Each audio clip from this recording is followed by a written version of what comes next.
Reactions to suffering. Suffering. We can't avoid it, no matter how hard we try. Between the poor, homeless, and sick, suffering is all around us. We like to think we take it in stride, but how do we really react to it? If you saw an older man shivering on a curb with only a thin blanket and old clothing, you'd most likely feel bad, but you'd keep walking. We all feel the pain of seeing this older gentleman look as though he might not make the night, but seldom stop and do anything. Our reactions are what make us who we are, both individually and as a species. Naturally, mankind is sympathetic to the pain and suffering of others.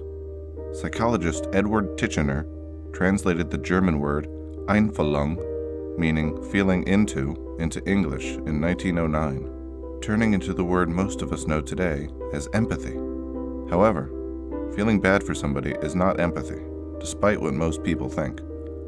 The feelings we get are instead a mixture of other emotions. What's the breakdown of some of these emotions? Pity is often distress, discomfort, and overall sadness when witnessing someone else's misery.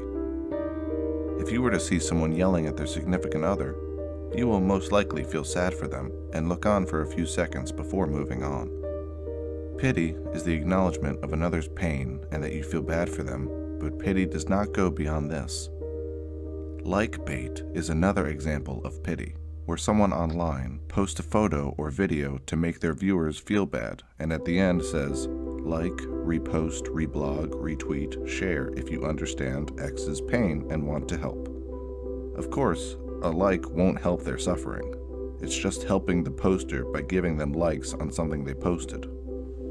Sympathy is the physical display of pity and hoping that the person will be relieved of that pain or suffering. It is caring about the well-being of somebody without personally knowing the struggle. You try to understand by putting yourself in their shoes. Empathy is both caring and personally knowing the struggle the other person is going through. Remember, personally knowing is not always paired with caring, which means it is not true empathy. This is evident in Psychopaths. You have to have personal experience and care in order to empathize. Compassion is either empathy or sympathy paired with a desire to relieve that person of their pain.